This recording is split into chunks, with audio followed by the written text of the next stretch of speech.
On this Monday edition of Early Edition at 6.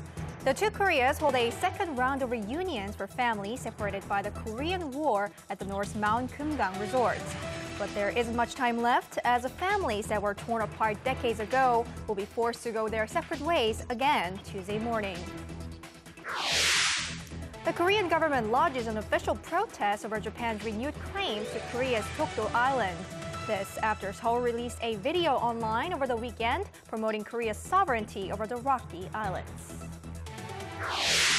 Condemning the removal of Ukrainian President Viktor Yanukovych, Russia recalls its ambassador to the country. Ukraine's acting president says the country will work toward closer integration with the European Union. These stories and more coming up on Early Edition at 6.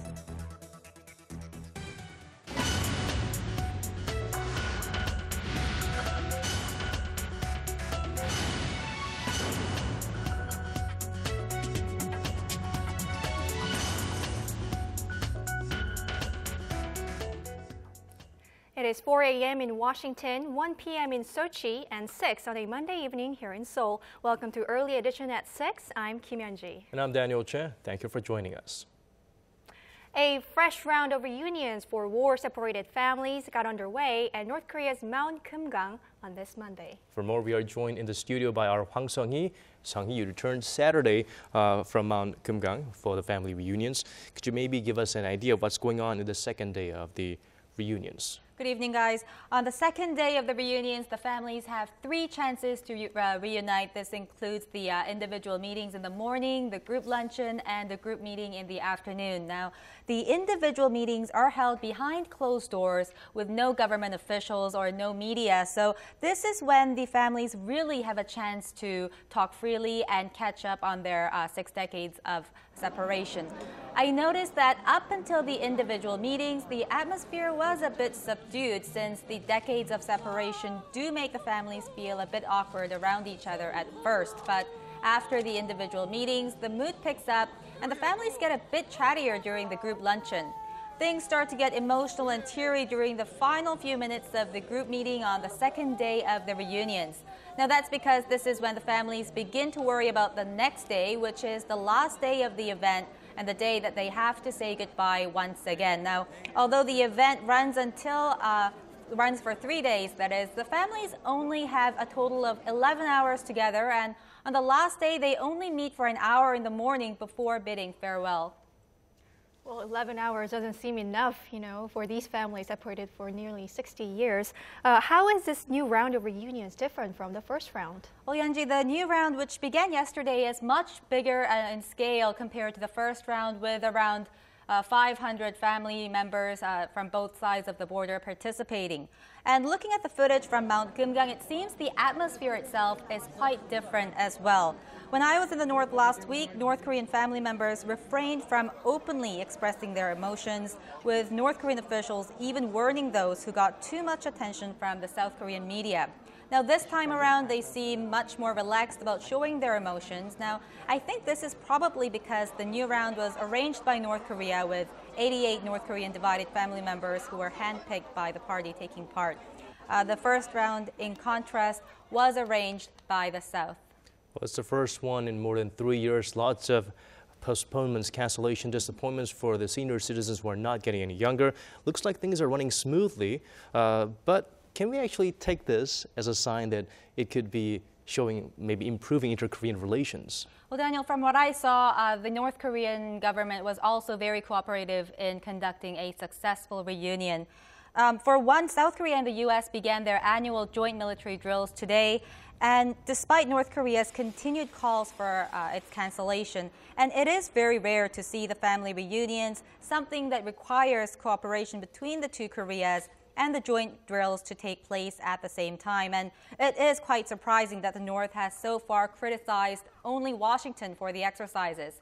Also, North Korean officials and journalists that I met at the reunion site talked a lot about the importance of reunification. So if inter-Korean relations do improve down the road, these reunion events could be held on a regular basis. And that's very important because over half of the divided family members are over the age of 80, and time is running out for them to see their loved ones one last time. Well, Sung-hee, thank you so much for bringing that report all the way from Mount Kumgang Resort in North Korea. My pleasure. There are an estimated 100,000 Korean American families in the U.S. with ties to North Korea. And with the current round of reunions, many have been left wondering if they will ever get the chance to reunite. Arirang's Hwang Sung-hee has sat down with some of the separated families outside the divided nation. There was a ray of hope for 88-year-old Kim Bong-gun when the two Koreas agreed to proceed with reunions for families separated since the Korean War earlier this month.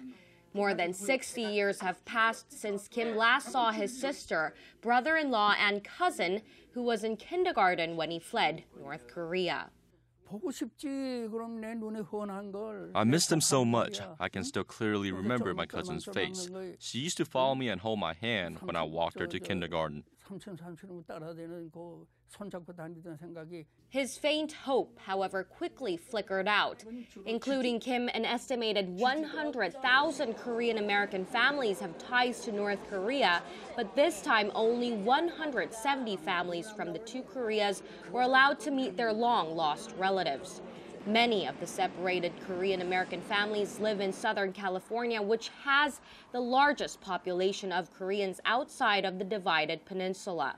For them, Cha Chang-jun, a member of the National Unification Advisory Council of Los Angeles, says there's not much hope for a reunion anytime soon. There are hundreds of thousands of separated families in South Korea, and just for them to take a trip to the north to meet their families will take decades. I don't think people like me in the United States will have a chance. Although Korean Americans are able to take a private trip to the north to meet their families using their U.S. citizenship, not many consider it a feasible option. There are organizations that help Korean Americans visit North Korea to meet their families, but it costs a lot of money. People in the Korean American community that have families in the north are hoping that the reunions led by the two Koreas take place on a regular basis and on a larger scale. Pyongyang, however, has a record of unilaterally calling off scheduled family reunions whenever it has a bone to pick with South Korea and the U.S. I am now almost 90 years old. I don't have many days left. I really hope to see my family before I die. Hwang Sung-hee, Arirang News, Los Angeles. South Korea and the U.S. have kicked off their annual military exercises, despite objections from North Korea that the drills are an obstacle to warming inter-Korean ties that have gotten a boost from landmark reunions for families separated by the Korean War. But this year's drills are so much smaller than they were in the past in a nod to the recent progress in inter-Korean relations. Our Kim Hyun-bin has more. Over 5,000 U.S. military personnel are taking part in this year's joint South Korea-U.S. military exercise, Key Resolve. Key Resolve, which runs from this Monday to March 6th, is a defensive computer simulated drill that aims at enhanced command and control of all units around the nation in a wartime scenario. As we said in our official announcement, Korea-U.S. will start its Key Resolve and full legal exercise as planned on February 24th. For the first time, this year's exercise includes training to counter all stages from preparation to launch of Pyongyang's weapons of mass destruction as part of the Allies' deterrence strategy. 7,500 U.S. troops are taking part in a series of joint and combined field training exercises dubbed Full Eagle, which also start Monday and run through April 18th. Last year's exercises involved 10,000 U.S. troops. U.S. aircraft carriers and stealth bombers that were used in 2013 have been left out this time to avoid provoking North Korea. Pyongyang has remained comparatively quiet about this year's exercises, choosing to refrain from threatening to attack the South as it has done in previous years. Keeping the steadily improving progress in the inter-Korean relations in mind, South Korea's military has said it will not heavily promote the drills, nor will it engage in any other acts that could anger its northern neighbor. Kim Hyun-bin, Arirang News.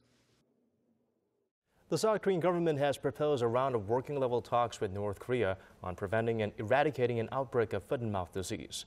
A South Korean government official said the proposal was sent through the Inter-Korean channel at the border village of Panmunjom on Monday, adding that the South would decide on an aid package after talks with the North. Pyongyang confirmed last week an outbreak of foot-and-mouth disease at a pig farm in a city suburb. The disease has since spread, infecting about 3,200 animals. Back in 2007, the South sent $2.4 million worth of medicine and medical devices to the North to quell an outbreak of the disease.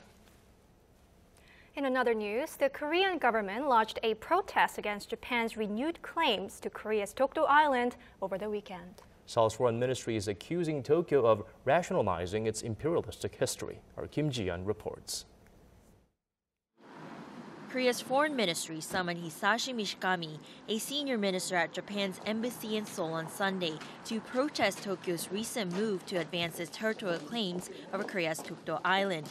Korea is up in arms over a Japanese official's attendance at a ceremony on Saturday that claims Dokdo, which Japan calls Takeshima, is Japanese territory. A vice minister attended the ceremony held in Shimane Prefecture to celebrate Takeshima Day on February 22nd to reassert Tokyo's claim. Seoul has repeatedly said that having government officials participate in the event would seriously impact Korea-Japan relations, as Dokdo is Korean territory and is under Korean jurisdiction. To counter Tokyo's move, Seoul's foreign ministry released a video promoting Korea's sovereignty over Dokdo on its website and YouTube this weekend. The website also includes a link to an animated film about Tokyo's wartime sexual enslavement of Korean women during World War II. The ministry plans to bring the so-called Comfort Women issue to the UN Human Rights Council in Geneva next month. Kim Ji-yeon, Arirang News.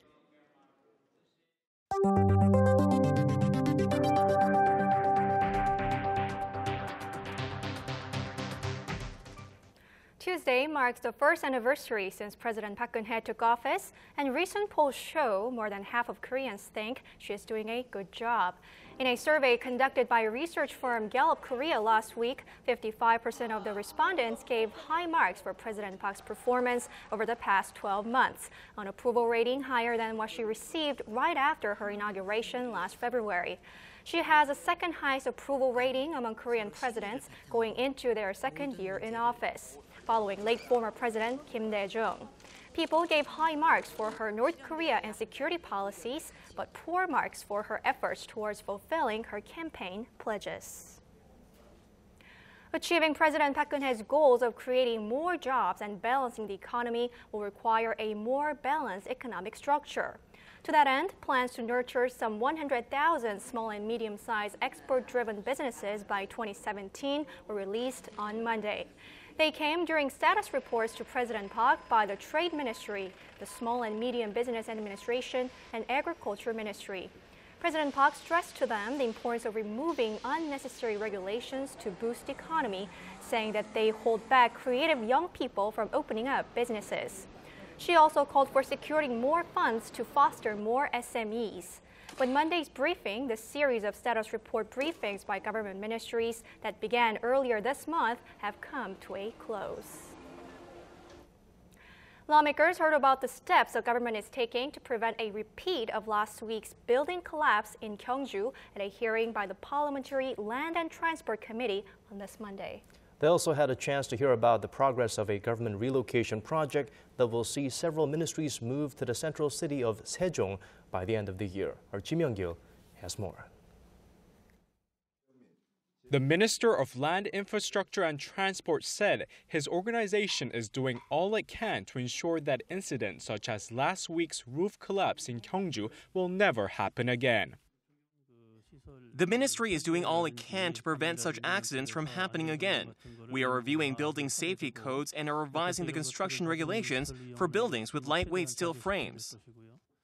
The collapse left 10 university students dead and more than 100 buried.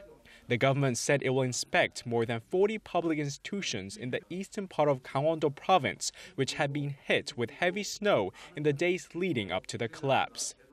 The minister's comments were part of a briefing by top officials from the Land Ministry at the National Assembly on this Monday. Lawmakers also got a briefing from the head of the agency overseeing a project to relocate government ministries and agencies to the new administrative city of Sejong. The second phase of the relocation was successfully completed last December.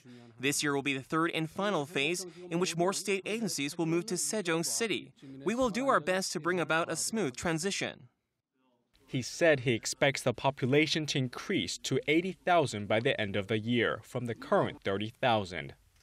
The Land Ministry also said it will push to reduce the debt held by public corporations by roughly $11 billion this year and $22 billion by 2017. To do that, they plan to sell off the corporation's assets and reform lax management practices.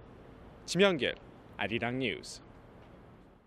Moving over to the tech realm, the largest global mobile phone show is here. Barcelona's Mobile World Congress opens up on Monday, and over the next 4 days, 75,000 people are expected to attend. They'll be checking out the latest that the world of technology has to offer through 18,000 exhibits and will be joined by government leaders from 160 countries. New gadgets from HTC, Microsoft, and many others are expected to be unveiled, including Samsung's newest smartwatches. The Korean tech giant said the Samsung Gear 2 and Gear 2 Neo will be shown at the conference. More than 200 speakers are also scheduled to give talks, including Facebook founder Mark Zuckerberg. Moving on to other stories, Russia has recalled its ambassador to Ukraine following what it calls the deteriorating situation in the country. The move comes after Ukraine's newly appointed interim president, Alexander Tuchinov, vowed on Sunday to forge closer ties with the European Union. Russian Foreign Minister Sergei Lavrov has condemned the removal of President Viktor Yanukovych in the face of mass protests, accusing opposition groups of deviating from a peace deal reached on Friday. And we have news just now coming in that Ukraine's interim interior minister has announced that an arrest warrant has been issued for ousted President Yanukovych and other officials on charges of the mass murder of peaceful citizens. We'll have more details in our later newscasts.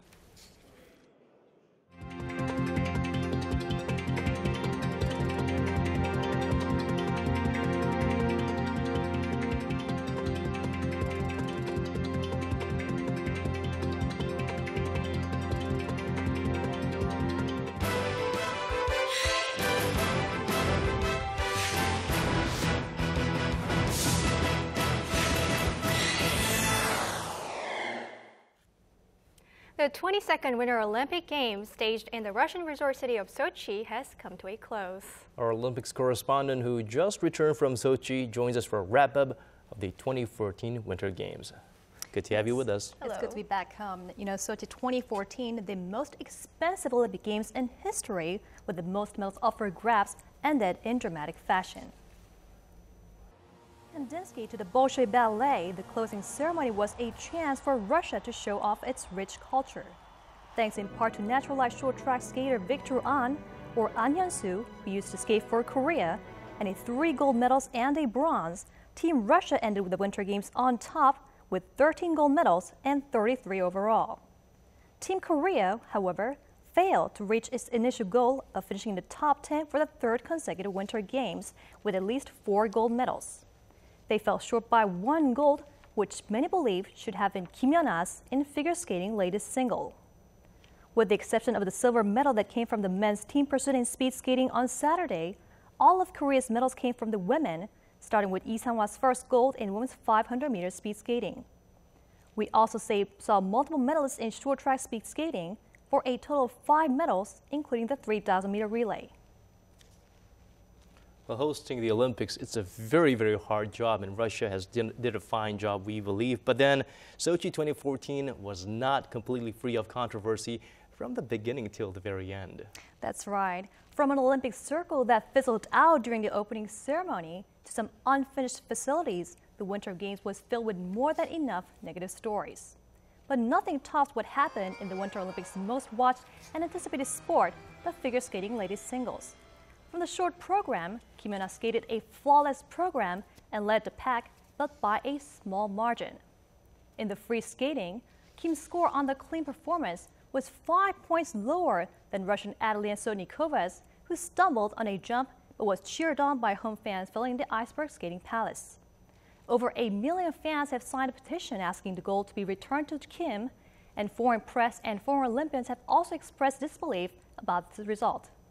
But the Queen did not object and left the ice with grace, as the current judging system in the sport can hardly be overruled. Whether I accept it or not doesn't make any changes to the result. I'm satisfied with the fact that it's over and that I performed well on the ice.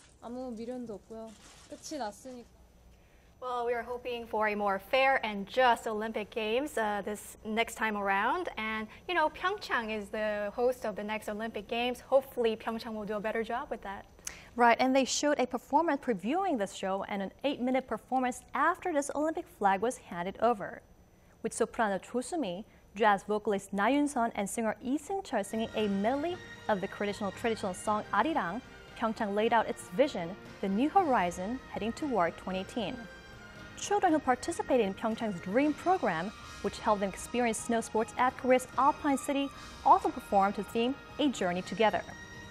And it's not just Pyeongchang's organizing committee that learned something from Sochi. During the 2014 Games, we saw a number of young up-and-comers debut, which only makes the prospects for Pyeongchang 2018 even brighter. That includes the women's curling team, the freestyle skiers, bobsleighers, and everyone else who experienced the Olympics this year, who are now aiming for a podium finish at the Winter Olympic Games on home turf. Well, thank you, Ji-sun, for putting that icing on the cake, that long Winter Olympic Games. It felt really long for those who are covering, I'm sure, such as yourself. Good job, and thanks again for coming in to wrap things up for us. Yeah, I can't wait until we watch the game right here at home.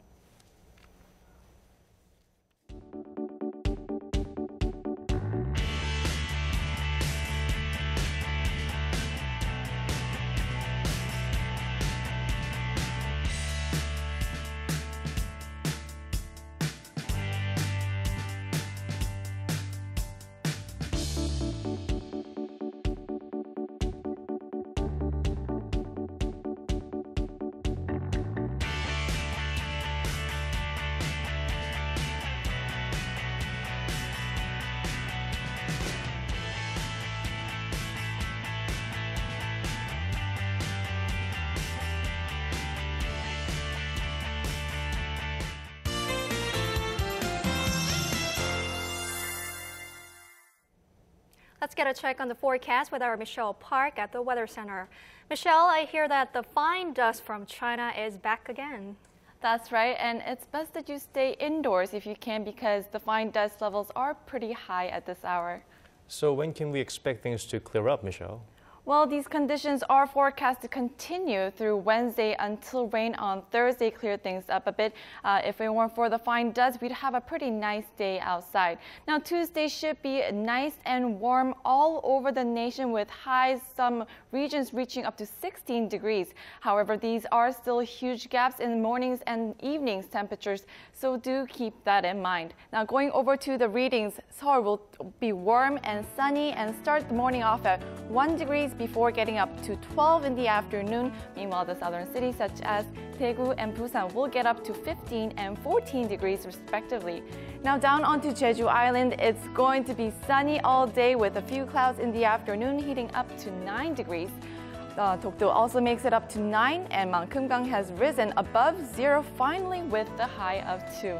Now that's all for now. I'm Michelle Park, and back to you guys. Thank you for that, Michelle. And that brings us to the end of our newscast. Thank you for watching. This has been Daniel Chen. And I'm Kim Hyun-ji. Thank you as always for being here with us. We will see you right back here, same time tomorrow. Good night.